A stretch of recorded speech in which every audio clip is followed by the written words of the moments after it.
Ladies and gentlemen, good day and welcome to the Tata Technologies 3Q FY26 earnings conference call. As a reminder, all participant lines will be in the listen-only mode, and there will be an opportunity for you to ask questions after the presentation concludes. Should you need assistance during the conference call, please signal an operator by pressing star and then zero on your touchtone phone. I now hand the conference over to Mr. Vijay Lohia, Head of Investor Relations at Tata Technologies. Thank you, and over to you, sir. Thank you. Hello, everyone, and welcome to Tata Technologies' third quarter of fiscal year 2026 results call. I'm Vijay Lohia, heading Investor Relations. Joining me today are Mr. Warren Harris, CEO and Managing Director, Ms. Sukanya Sadashivan, Chief Operating Officer, Mr. Uttam Gujrati, Chief Financial Officer, and Ms. Geena Binoy, Chief Human Resources Officer. We'll begin today's session with an overview of the company's performance from our leadership team, followed by a Q&A. Any forward-looking statements made during this call should be considered in the context of the risks outlined in the second slide of our quarterly fact sheet, which is available on our website. Our press release and earnings presentation have been submitted to the stock exchanges and are also available on our website, www.tatatechnologies.com. We hope you've had a chance to review them. With that, let me hand over the call to Warren. Thank you, Vijay. Good evening, everyone, and thank you for joining us. Let me begin by wishing you and your families a healthy and prosperous new year. I will start with an overview of our third quarter performance before inviting Uttam to walk you through the financials in detail.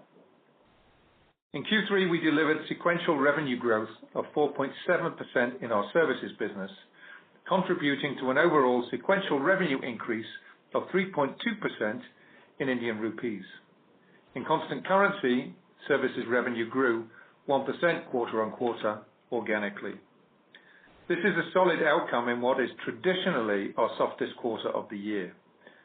Q3 is impacted by fewer billing days due to festivals and holidays across multiple geographies. This year, we also experienced a temporary disruption at one of our largest customers following a cybersecurity incident, which resulted in our being unable to bill for a sizable part of our engagement for nearly a month, an impact which we had already anticipated and clearly communicated in our Q2 earnings call. The disruption was isolated, time-bound, and is now behind us. What is encouraging is that even with these headwinds, we delivered growth. This speaks to the underlying momentum in the business, the breadth of our client portfolio, and the resilience of our execution engine. Several parts of the business performed strongly. Our aerospace and IHM verticals delivered 10% quarter-on-quarter revenue growth in US dollar terms, driven by sustained demand across predictive maintenance, digital transformation, sustenance, engineering, MRO, PLM, and manufacturing engineering programs. Within our technology solutions business, the products business grew 30% sequentially, reflecting the typical year-end discharge of customer PLM software budgets. The education business, on the other hand, saw a 22% decline, driven by temporary softness in demand and slower decision cycles at a few accounts. With a healthy pipeline and multiple opportunities in advanced stages, we remain confident of a recovery in the coming quarters. We closed 6 large deals during the quarter, spanning automotive, industrial software-led engineering, and education. These wins reflect both the breadth of our capabilities and the growing strategic relevance of Tata Technologies to global OEMs. We secured a strategic full vehicle program with a global automotive OEM, reinforcing our position as a trusted partner for end-to-end product development. We entered a white space area in embedded and software engineering with a leading European automotive OEM, successfully displacing incumbent suppliers. We will lead the chassis and climate change program for a European automotive OEM across 3 platforms, covering mechanical, electrical and embedded, and software development, with a focus on cost optimization and quality improvements. We secured a strategic win with a premium European passenger vehicle OEM, strengthening our role across vehicle engineering and next-generation mobility programs. We will help a European luxury automotive maker develop circularity solutions, enabling cradle-to-cradle emissions analysis and sustainable material selection. The contract also covers cost optimization across key vehicle components. From a profitability perspective, EBITDA margins for the quarter was 14.1%, reflecting the impact of annual wage revisions and the temporary revenue impact at one large account, as communicated earlier. Importantly, we have made a conscious choice to retain delivery capacity through this period. Rather than optimize short-term margins, we stayed invested in our teams in anticipation of a strong rebound in Q4. Looking ahead, we expect momentum to strengthen meaningfully in Q4. For Q4, we expect sequential revenue growth in excess of 10%, and despite the impact of new labor codes, deliver EBITDA margins that exceed our Q2 run rate. This combination of accelerated growth and expanding margins marks an inflection point for our business. Let me now share a few operational and innovation milestones from the quarter that illustrate how we are translating strategy into execution. We successfully completed a large-scale enterprise modernization program for an Asian automotive customer, transforming a 23-year-old SAP landscape into a next-generation S/4HANA cloud environment. In aerospace, we completed the deployment of our AI-enabled smart helmet solution at a major maintenance facility. Our joint venture with BMW continues to scale and has now grown to over 1,500 engineers. This platform has become a critical enabler of BMW's global engineering strategy and has helped Tata Technologies secure multiple direct framework agreements with BMW in Europe. Our share of profit from this joint venture increased 37% sequentially. Again, in aerospace, we also reached an important milestone with Airbus, where 8 of our engineers were certified as Design Organization Approval Technical Approvers. This is a powerful endorsement of the depth and maturity of our engineering capability and significantly expands the scope of safety-critical work we can undertake. Taking together, these highlights demonstrate how Tata Technologies is building differentiated platforms in digital engineering, AI-led industrial solutions, and high-integrity aerospace programs, capabilities that deepen customer trust and expand our role across the engineering value chain. Let me now step back and talk about what has been changing in Tata Technologies over the past year and why we are increasingly confident about the growth trajectory ahead. Over the last 12 to 18 months, parts of our business was impacted by delays in certain full vehicle programs and the moderation in outsourcing spends at some large OEM accounts. Rather than treat this as a cyclical pause, we've used this period to deliberately strengthen the quality and resilience of our revenue base. Our focus has been clear: reduce concentration risk, improve portfolio mix, and build a strong growth engine that is structurally more resilient to program cycles. A significant milestone in this journey was our acquisition of ES-Tec. This strengthens our position in embedded and software-defined vehicle engineering, particularly within the European automotive ecosystem, and importantly, reshapes the structure of one of our largest client relationships. Post-integration, that account is now our 3rd largest relationship, anchored in embedded, electronics, and SDV-led engineering, rather than being concentrated in a single turnkey program. This reflects a broader shift across our portfolio. A growing share of our revenues is now linked to embedded, SDV, and validation-led engineering, areas that are inherently more recurring and less cyclical than traditional mechanical turnkey programs. Over time, this transition enhances both earning stability and margin defensibility. At the same time, we continue to strengthen what has always been our core differentiator, full vehicle programs. We have recently won several high-profile full vehicle engagements, reaffirming the confidence that leading OEMs place in our ability to deliver large, complex end-to-end programs. What is evolving is how we structure these programs. Greater modularity, stronger phase gating, and clearer linkage into downstream embedded SDV and digital engineering work. This allows us to preserve our competitive advantage while managing execution risk more effectively and extend the lifecycle value of every major win. Putting this together, the steps we have taken over the past few quarters are designed to reignite growth while making our revenue base more diversified, less program dependent, and structurally stronger. This is already visible in our outlook.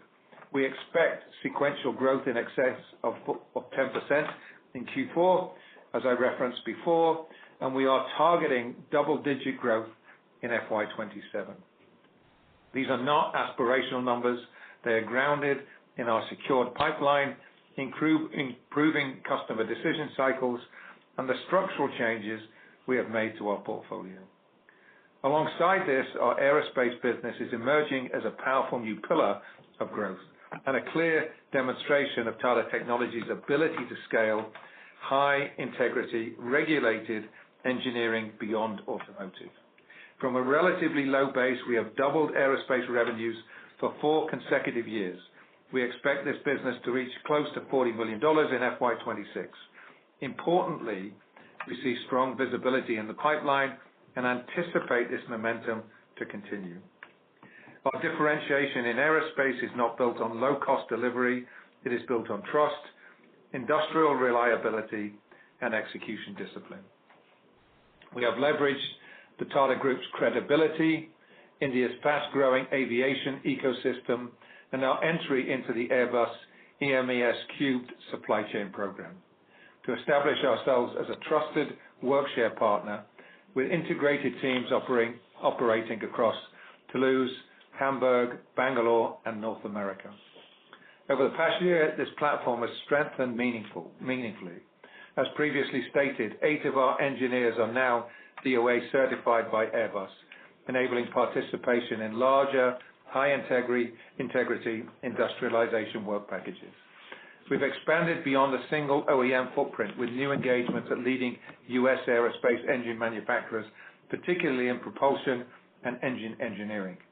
Our Airbus programs already integrate digital industrialization and factory digitization, reinforcing our differentiation at the intersection of industrial engineering and the digital thread. We have demonstrated selective turnkey capability in aerospace through a major program with a large new MRO facility in India. Taken together, these developments position Tata Technologies in aerospace not just as a generic ER&D vendor, but as a reliable, scalable, and increasingly mission-critical industrial engineering partner. This is how we view Q3 as a pivotal turning point that positions us for a phase of faster, stronger, and more durable growth. With a stronger portfolio and a resilient revenue engine and a clear momentum building into Q4, we believe Tata Technologies is entering its next growth chapter, one that is faster, more durable, and structurally stronger than before. Thank you, and I'll now hand over to Uttam. Thank you, Dr. Gordon. Good day, and thank you everyone for taking time to join us on the call. In continuation to the business update shared, let me share with you the financial performance in the third quarter for fiscal 26. Overall, I am pleased to report that our top-line performance remained resilient, with revenues from operations growing 3.2% sequentially to rupees 1,366 crores. This includes 1 month of contribution from Estec, following the successful completion of the acquisition in November. Integration is progressing well, and we have already started jointly bidding for projects with the Estec team, leveraging combined expertise to deliver differentiated solutions.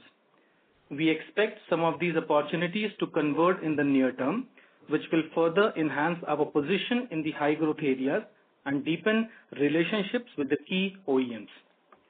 Revenues from our services segment, which accounted for 78% of the total revenue for the quarter, came in at rupees 1,060 crores, up 4.7% QOQ. In constant currency, services grew 1% organically. This growth was driven by deals closed in recent quarters, along with the continued strong performance in the aerospace and IHM verticals. These verticals delivered 10% sequential growth in USD terms, highlighting the sustained demand and the strength of our differentiated capabilities.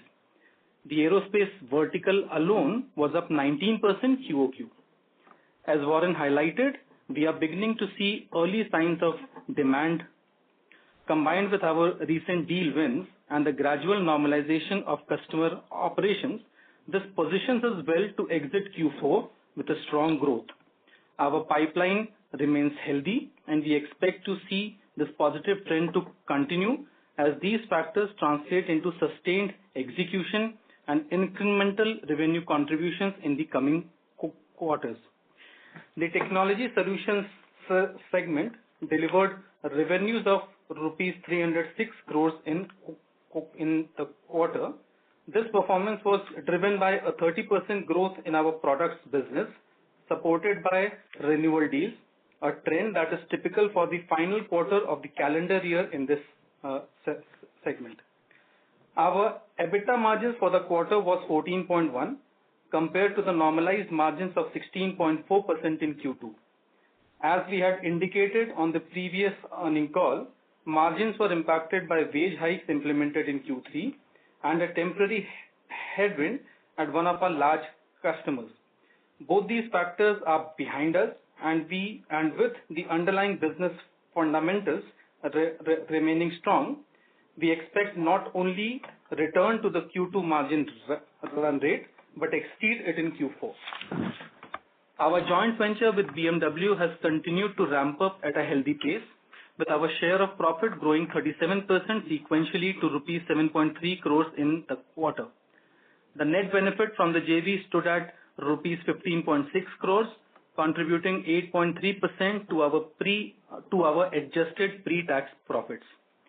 Other income saw a decline of 34% QOQ to rupees 32 crores, largely driven by lower unrealized foreign currency gains of rupees 6.4 crores compared with rupees 18.5 crores in the previous quarter. We recorded exceptional one-time expenses of rupees 164 crores during the quarter. Of this, rupees 140 crores pertain to a one-time increase in provisions of employee benefits following the changes introduced under the India's new labor legislation, commonly referred to as new labor codes. The remaining 24 crores relates to a one-time acquisition related cost for Estec, which was successfully completed in Q3. Adjusted for these one-time exceptional items, profit before tax was down 17% QOQ to rupees 187 crores, and net income for the quarter came in at rupees 135 crores. In terms of collection efficiency, DSO increased modestly during the quarter to 111 days compared to 109 days at the end of Q2. This uptick was primarily driven by higher DSO in our products and education segment, partially offset by improved collection efficiency in our services business. We expect DSO to gradually return to its historical range over the next 1 to 2 quarters as these temporary factors normalize. Our net cash position stood at $58 million compared to $123 million as the end of Q2. Turning to our operational matrix, the highlights for the quarters are as below. At the end of the quarter, our total headcount stood at 12,580 associates, an increase of 178 compared to the previous quarter. On a like-for-like basis, excluding Estech, headcount was 12,258 associates, reflecting a net reduction of approximately 144 or about 1.2% sequentially. This adjustment aligns with our calibrated and disciplined approach to workforce planning. Rather than backfilling roles indiscriminately, we are prioritizing strategic hiring in high-impact areas such as digital engineering, embedded systems, and AI-led transformation. These investments are designed to strengthen our delivery capabilities, support differentiated solutions, and align with our long-term growth objectives. Our trailing 12-month attrition rate increased slightly this quarter to 15.8% compared to 15.1% in the prior period. This movement remains broadly consistent with the industry trends and reflects the competitive talent environment. We continue to actively manage retention through targeted engagement initiatives and career development programs. In parallel, we have stepped up investments in skill enhancements and upskilling, particularly in strategic domains such as SDV, AI, and cyber security. These initiatives are designed to deepen technical expertise, strengthen our delivery capabilities, and future-proof our talent pool. By combining focused hiring with robust internal development programs, we aim to create a highly skilled, agile workforce that can deliver superior outcomes for our customers and drive long-term shareholder value. To sum up, Q3 showed resilience in our core business and steady progress on strategic priorities. Estech integration is on track and already creating joint opportunities. Aerospace and IHM delivered strong growth, reinforcing the strength of our capabilities. With early signs of demand recovery, recent deal wins, and customer operations normalizing, we are confident about exiting Q4 with solid momentum. Margin headwinds from Q3 are behind us, and we expect to return to and exceed the Q2 margin run rate. Our disciplined workforce strategy and investments in future-ready skills position us well for sustainable growth.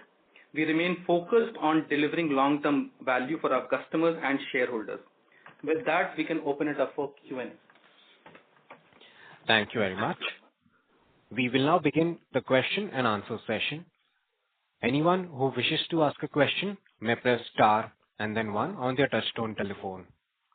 An operator will take your name and announce your turn in the question queue. Participants are requested to use handsets while asking a question. Participants are requested to limit their number of questions to 2 per participant and rejoin the queue for any additional questions. Ladies and gentlemen, we will wait for a moment while the question queue assembles. Again, to register for a question, please press star and then one. Our first question comes from the line of Puneet Lineswala from Win Investments. Please go ahead. Yeah, hi. This is Puneet here. And I just want to ask from the management perspective, we started off as a company in the automotive sector and diverse to the aerospace. What percentage do you feel that are we reaching to a certain percentage where we can transit to an aerospace tech company, or we still have time, or how much time do we require? Yeah, Puneet, thanks for the question. I think we've been working very hard over the last 2 to 3 years to build an aerospace business that's relevant and is material in size. You might remember that 12 months ago, almost 90% of our business was automotive, and in Q3, about 80% of our business is automotive. So the business outside of automotive, aerospace, but also industrial heavy machinery has been growing at a much faster rate than automotive. Now, we fully expect, given the green shoots of improvement that we've seen in automotive in the recent past, we expect the automotive sector to get back to a growth cycle. So the type of change in mix, the accelerated change in mix that we've seen over the last 12 months is unlikely to continue. But aerospace is grown, as I said, has doubled every year for the last 4 years from a relatively small base, and we expect that type of momentum to continue. So we are very bullish about our prospects in engineering.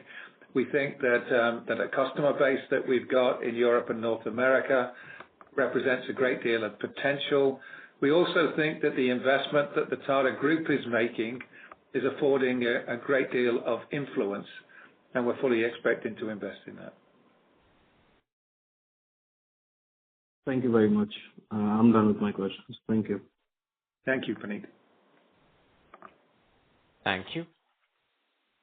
Your next question comes from the line of Karan Uppal from Phillip Capital India. Please go ahead. Yeah, thanks for the opportunity.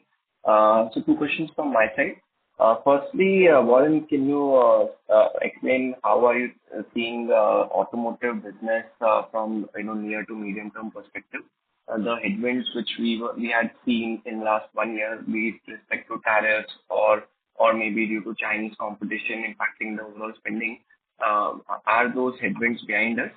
And secondly, from the anchor client perspective, especially JLR, so how are things there? Is the spending improving within that? Yeah, these are the questions. Yeah, great questions. I've commented in the past that the automotive industry is essentially a product-led business. But over the course of the last 18 months, we've seen a slowdown in investment in products, primarily because of the uncertainty in the markets, geopolitical uncertainty, and also regulatory uncertainty. We expected a relatively strong demand environment this fiscal year, but it's been turned upside down by tariffs and by some of the geopolitical influences that have impacted the market.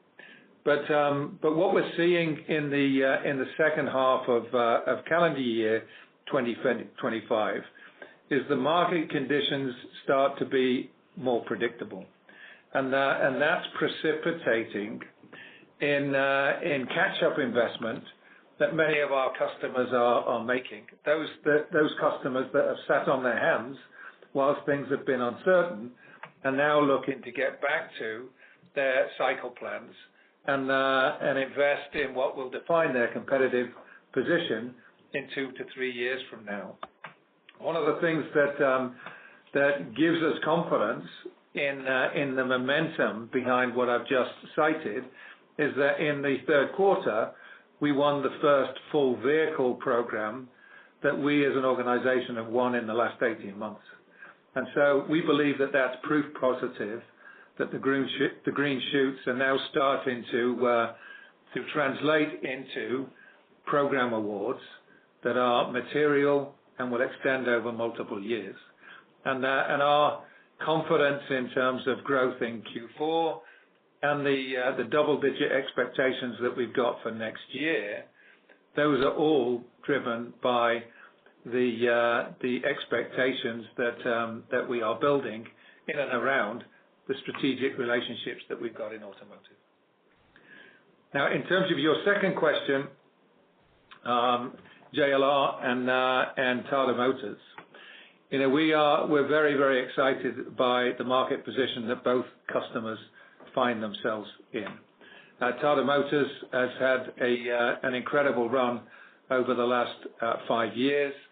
I think in terms of market position, but also in terms of the ambition of both PV and CV.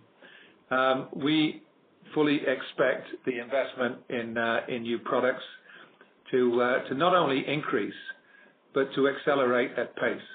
And given the strategic partnership that we have with Tata Motors, we expect that to represent growth for us.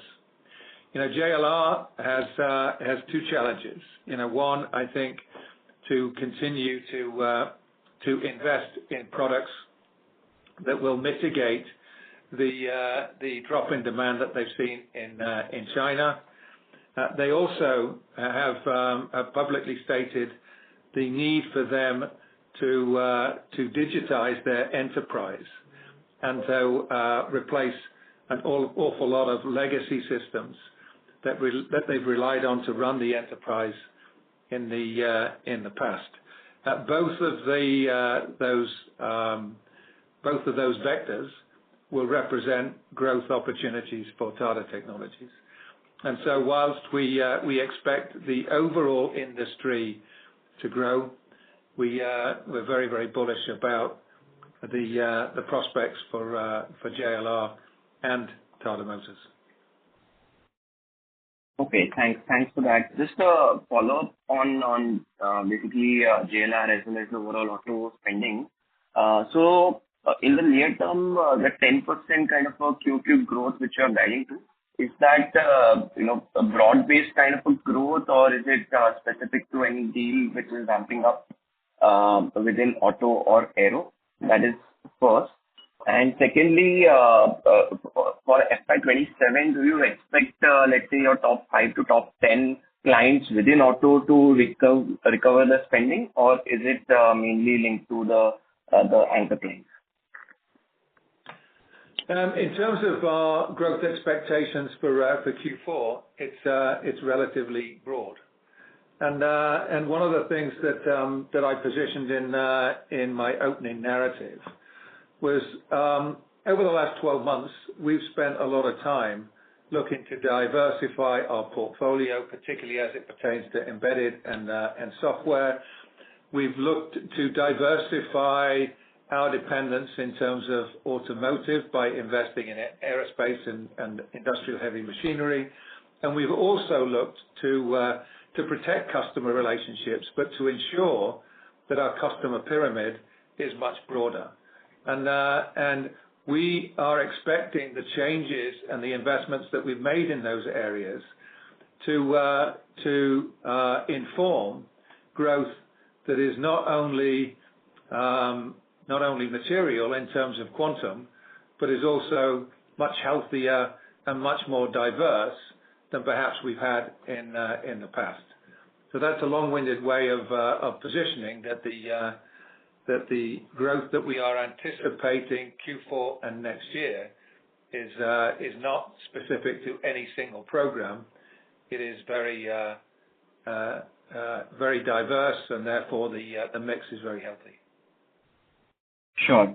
Just the last question in terms of the geography mix within US auto as well as European auto. Are you seeing recovery in both, or is there any divergence? We are seeing again broad improvement in demand environment in the demand environment across different geographies. So in automotive, I think almost everybody outside of China has been sitting on their hands and waiting for clarity in terms of regulation.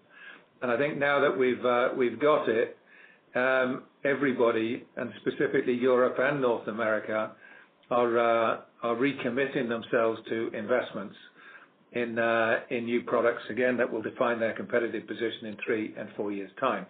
And that's what we are intersecting with. That's what's informing the improvement in our order book. That's what's informing the improvement that we're seeing in our pipeline.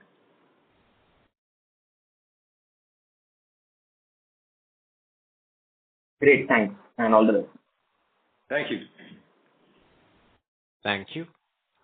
Before we take the next question, a reminder to all the participants, you may press star and then 1 to ask a question. Our next question comes from the line of Venkata Shivaram, an investor. Please go ahead. Yes, thank you. So it's already answered actually. So how Tata Tech is seeing demerger of Tata Motors? And secondly, that the defense spending of our country is increasing. So is there any scope of getting clients or projects in defense? So as far as the CV and PV split is concerned, you'll not be surprised to hear that we were very instrumental in enabling the two organizations to separate. We've been responsible at Tata Motors for a lot of their enterprise applications, and we did much of the work to enable both companies to stand alone and manage their operations independently. The prospects for both CV and PV, as I've cited before, are strong.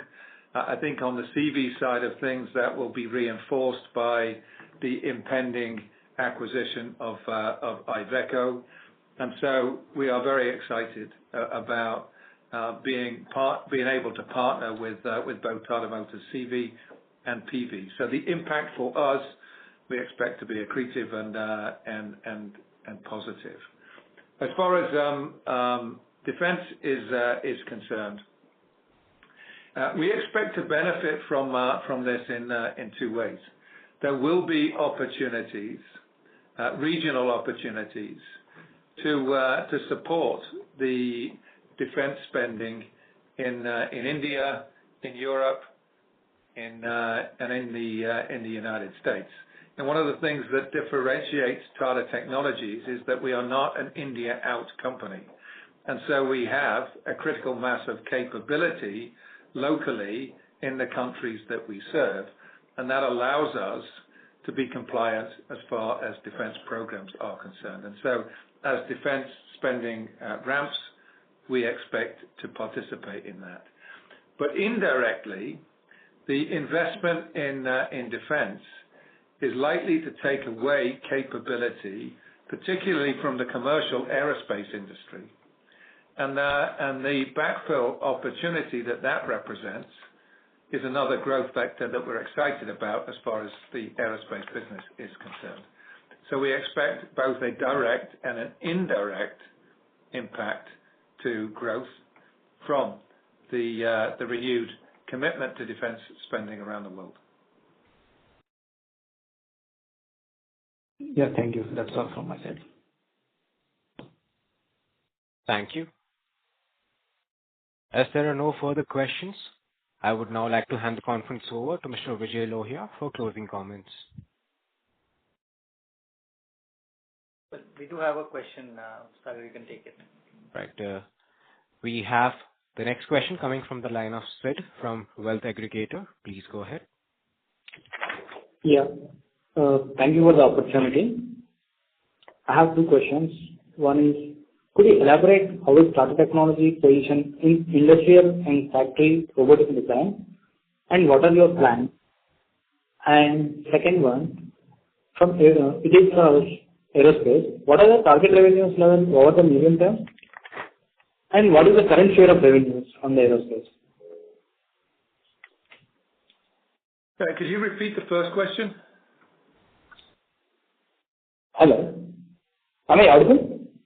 You're audible, yes. Yeah. Could you repeat the first question? Yeah. What is the scope and expansion plan for industrial automation and factory robotics design at Tata Tech? Actually, automation moves towards advanced and humanoid robots in factories.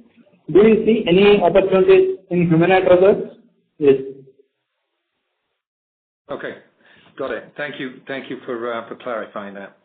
As far as industrial heavy machinery is concerned, there are two components to that business for us. One is commercial vehicles, and the other is off-highway products or off-road products.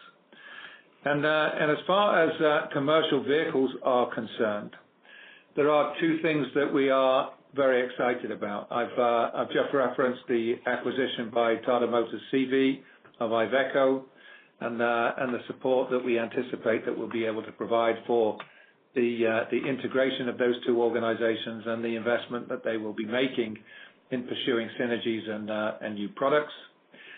We also have been down selected and confirmed as a strategic supplier to one large commercial vehicle group, and that is an accreditation and an endorsement that will provide significant demand in the coming years, and so commercial truck. The commercial truck sector provides significant tailwinds, and again, the relationships with those two customers will go very well for our prospects. As far as aerospace is concerned, I've touched on some of the tailwinds that we're expecting to continue to support us. One is the strategic relationship with Airbus. Not only are we enjoying accelerated growth at Airbus, but we're also now looking to expand into their supply chain.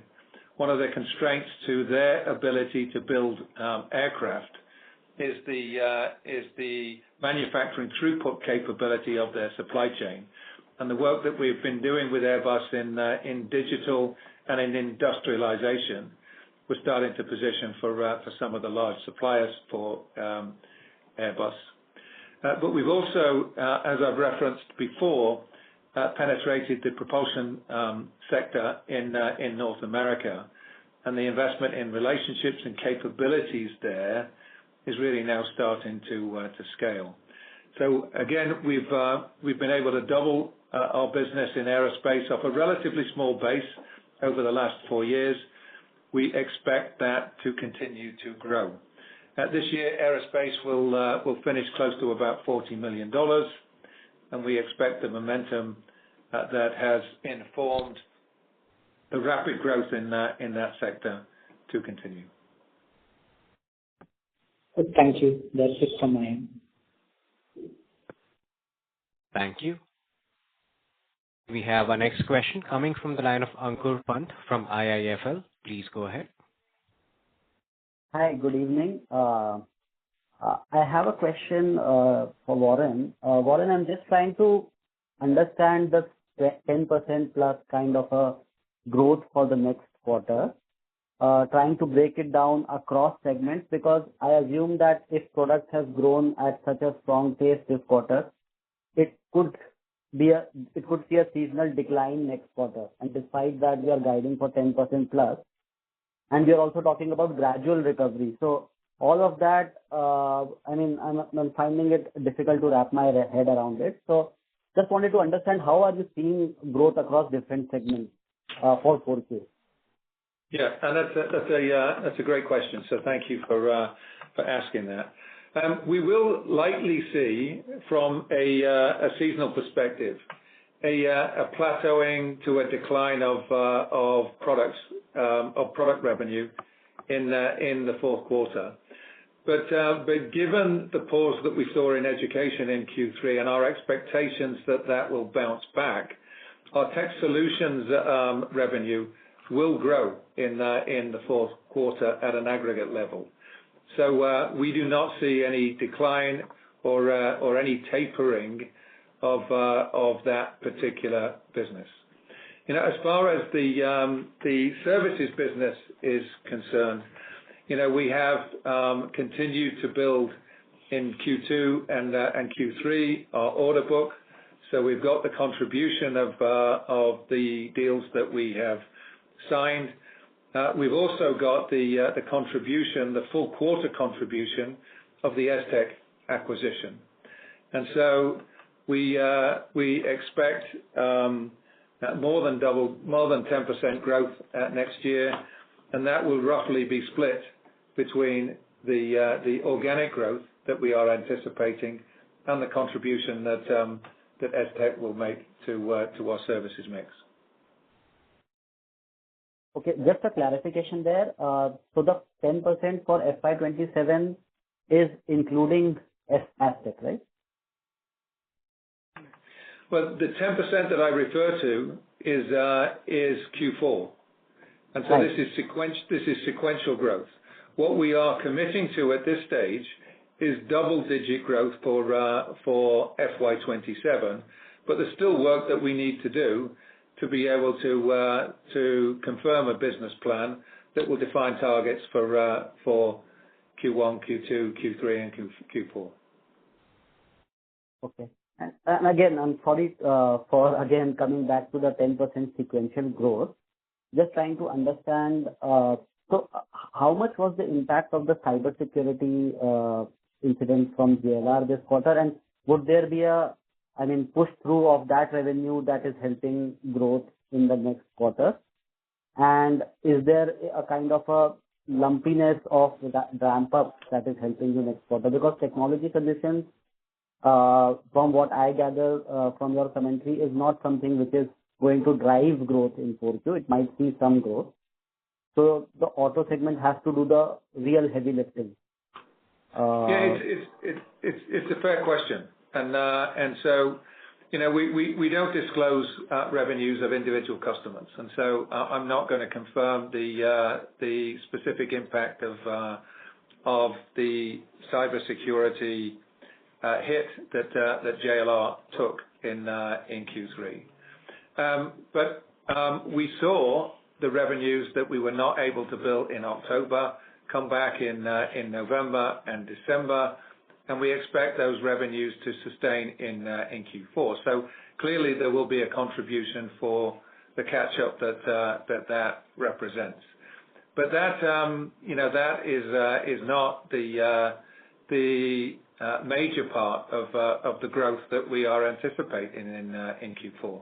It's really being driven by the deal wins that we've secured and the growing momentum that is building within a broad base of customers. Sure. So would it be fair to say that we are still in the early stages of this recovery? Yeah, I think clearly we're in the early stages of the industry recovery. But I think one of the things again that informs our confidence and our willingness to share the guidance that we have today is the order book. We're very confident in the numbers that we've shared and the expectations that we've got for both top line and margin improvement. And my final question is regarding the FY27 double digit. Is that organic or is that inclusive of STech? That is organic. Sure. Thank you so much. Thank you so much for answering my question, and all the best. Thank you. Your next question comes from the line of Karan Uppal from Phillip Capital India. Please go ahead. Yeah, thanks for the follow-up. Just a broad question around the spending areas within the automotive A&D. So we are seeing huge write-offs by Ford and General Motors on their EV investments. So overall, how is the outlook on the electrification theme? And if electrification is not a key spending area of OEMs, what are the other key areas where they are spending big? And I'll also love to hear your thoughts on the SDV program. Yeah, great question. And I think that the answer to that question is geography specific. We have seen in North America, given the changes in government and by association regulation, we've seen the pendulum swing move from EVs back to internal combustion engines. And the investments that are being made by the big three now are largely in conventional powertrain. And the good news from a Tata Technologies perspective is that we're relatively agnostic in terms of propulsion choices. So whether a customer's investing in EV, whether they're investing in plug-in hybrids, or whether they're investing in ICE, we are in a position to provide support. I think Europe is somewhat mixed. I think a couple of years ago, Europe was very much all in on EVs, and so specifically the German OEMs were leading that particular change.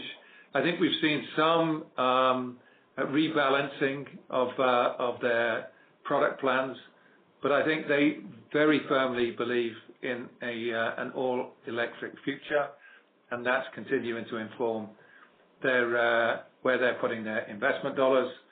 And I think in China specifically, I think the horse has bolted. I think that market has already pivoted towards EVs, and I think you'll continue to see that momentum grow.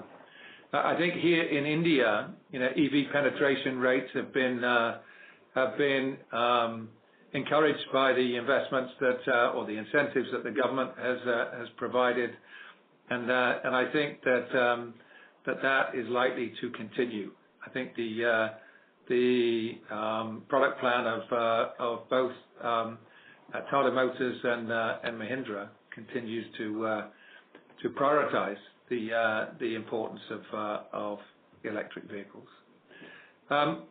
So I think that's the perspective in terms of the propulsion options that are being prioritized in different geographies. But I think one thing that is a constant is the commitment to SDVs. Regardless of the propulsion system, the investment in the intelligence that will inform the driver and the customer experience in the future, that is something that continues to be a priority for every single OEM. And the growth that we've seen embedded and in software is a testament to that. And so we expect that to continue going forward. And that investment is not program specific, and so there is less volatility in terms of that business, and our confidence in terms of not only growth but stability in revenue is informed by the fact that our business in that area is growing, and we're complementing that growth with acquisitions like ESTEC. Okay. Thanks a lot for the detailed answer. Just the last question on FY27 double-digit growth outlook. So that's completely organic is what you're saying? That is completely organic, yes. Okay. And is there any contribution of ESTEC will be above that? It will. Okay. Thanks a lot. Thank you. Your next question comes from the line of Pankaj Agarwal, an investor. Please go ahead. Hi, good evening. My question is with respect to a few of the non-captive contracts such as Volvo or Airbus. Are these contracts for the fixed rate of jobs for certain years, or there is possibility of revenue ramp up? And my second question is that do we have more such partnership in plan for Q4 FY26 or Q27? If I understand the question correctly, the relationships with Volvo and Airbus are underpinned by strategic commitments that both customers have made to us. Our participation in the EMES Cube program in Airbus is a very exclusive endorsement that Airbus have given to 17 engineering services organizations that compete for $1 billion of outsourced spend every year. We are relatively new to that program, but I think we've demonstrated our capabilities and credentials in the last 3 to 4 years. And because of that, and also because of Airbus's commitment to India, we expect the momentum and the growth rates that we have supported in the recent past to continue. Volvo has gone through a vendor consolidation exercise. They've now endorsed a number of strategic suppliers. We were very fortunate and very gratified to be part of the strategic supplier list, and we've started to see improvement in growth rates as a result of that in the second half of the last calendar year.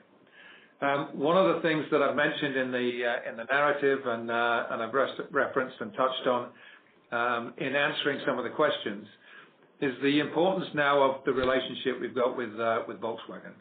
STEC brings in a very sizable and strategic relationship with VW. VW is the largest ER&D spender in the automotive sector, and right now, STEC is very focused on a single domain, which is SDV and embedded electronics. We have the opportunity to take our entire portfolio to Volkswagen, and many of the synergies that we're planning for the acquisition is being driven by the plans that we put together to harvest that. So we certainly expect these relationships to be an important part of the growth that we are planning for the company in the future. Okay, thanks for answering. May I further ask in that by when we can or can we really expect, let's say, these kind of projects to contribute more than 7-8% or 10% of entire revenue of Tata Technologies? I'm trying to understand that by what means and technology we are able to de-risk our dependency on Tata Motors and JLR. For example, if you talk anything about the BMW relationship or any such more relationship which is there in plan in let's say Q4 or 27. Well, the one thing that I'm not in a position to do right now is provide you with any data about customers and our aspiration or targets for those customers. But what I can say is that the relationships with customers like VW, like Volvo, like Airbus, and as you referenced, BMW, those relationships they represent a strategic commitment on both sides. The relationship with BMW that has supported the investment that both sides have made in the joint venture that we have here in India is a commitment that was made at the top end of that company. And because now of the important connection that we've got at the top of both organizations and by association both groups, we are starting to win a number of direct deals. So we are expecting to complement the JV business that we do here in India with business in Munich, and also business that we win in Munich and in other parts of the BMW enterprise, North America and China specifically. We're expecting to deliver that not just from local teams, but also from teams here in India. So the reason for citing that is just to give you some sort of complexion as to the strategic nature of these partnerships and the confidence that we have that they will continue to scale. Okay, thanks for answering. My last question in this regarding. Sure, I'll get back to the queue. Thanks. Thank you.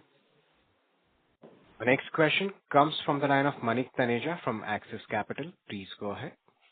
Hi, thank you for the opportunity, and apologies that I joined the call late. This was a question with regards to your expectations for very strong performance in Q4. If you could help us understand how much of the strong rebound that you're expecting is driven by anchor customers, how much of it may be outside of that? That's question number one. The second question was for Uttam. While we've done very well to defend our margins in a narrow range, we've seen some deterioration in our debtor days. How much of that essentially could be linked to the situation at the group company, and how should we be thinking about this evolving over a period of time? So I'll ask Uttam to answer that question, and then I'll pick up on the Q4 growth number. Sure. So on the debtor days part, as we mentioned, some of the effects were temporary due to one-off issues which were there with the customers that we had. So over a period of next 2 quarters, we anticipate that our debtor days would be closer to what we had in the first half of the year. So it's a matter of a few quarters, and most of the things should fall back in place. Thanks. In terms of the mix of improvement that we are expecting in Q4, I'm not in a position to provide any specific information about any one customer. All that I can say is that it is broad-based. We certainly expect the impact that we saw at JLR to come back, and that will certainly contribute towards the growth that we are planning. But the growth is broad-based. We are not expecting it to be concentrated in any one customer or in any one group. Great. Nice to hear. Thank you, and all the best for the future. Thank you. Thank you.